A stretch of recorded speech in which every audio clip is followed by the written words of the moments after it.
বিশ্বব্যাপী আমদানি পণ্যের উপর মার্কিন প্রেসিডেন্ট ডোনাল্ড ট্রাম্পের নতুন শুল্ক আরোপ বেশ নাড়া দিয়েছে বিশ্ববাজারকে।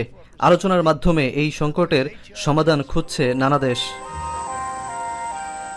সর্বাধিক সম্পূরক শুল্কের কবলে পড়ে পরিস্থিতি মোকাবেলায় মরিয়া হয়ে উঠেছে চীনও। তাই এশিয়ায় আধিপত্য বাড়াতে এবার নিজেই মাঠে নেমেছেন প্রেসিডেন্ট শি জিনপিং। 5 দিনের সফরে ভিয়েতনামের পর মালয়েশিয়ায় 3 দিনের সফর করেছেন চীনা প্রেসিডেন্ট। সফরে মালয়েশিয়ার বাণিজ্য ও পর্যটন থেকে শুরু করে রেল পরিবহন এবং কৃষি সংশ্লিষ্ট 31টি চুক্তিতে স্বাক্ষর করেছেন তিনি। সফরকালে প্রেসিডেন্ট শি জিনপিং আশ্বস্ত করেন, বিভিন্ন ক্ষেত্রে দ্বিপক্ষীয় সহযোগিতা আরও গভীর করার বিষয়ে ঐক্যমত পোষণ করেছে মালয়েশিয়া।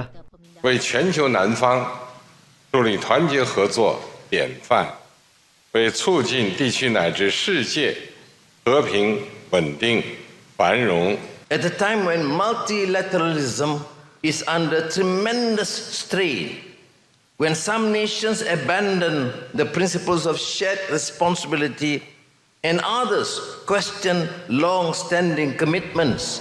তবে চীনা প্রেসিডেন্টের সাম্প্রতিক এই সফরকে মার্কিন শুল্ক নীতির প্রতিক্রিয়া নয়, বরং চীনের দীর্ঘস্থায়ী আঞ্চলিক স্বার্থের পুনর্বাচন হিসেবে দেখছেন বিশ্লেষকরা।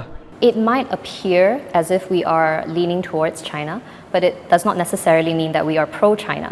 Being China-friendly is not necessarily the same as pro-China. এদিকে প্রায় 12 বছর পর চীনা প্রেসিডেন্টের মালয়েশিয়া সফরে বাংলাদেশি শ্রমিকরা লাভবান হবে বলে আশা করছেন প্রবাসীরা। দেশটিতে চীনা বিনিয়োগ আরও বাড়লে সৃষ্টি হবে নতুন কর্মসংস্থান। প্রবাসীরা বলছেন, কর্মী চাহিদা পূরণে বাইরে থেকে শ্রমিক আনতে হবে মালয়েশিয়াকে, যার অংশীদার হবে বাংলাদেশি কর্মীরাও।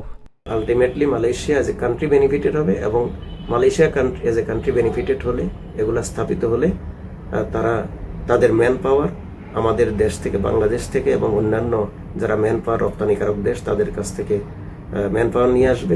Malaysia being a very important trade partner to China, stability maintain করার জন্য, international harmony maintain করার জন্য such visits are very vital and very important.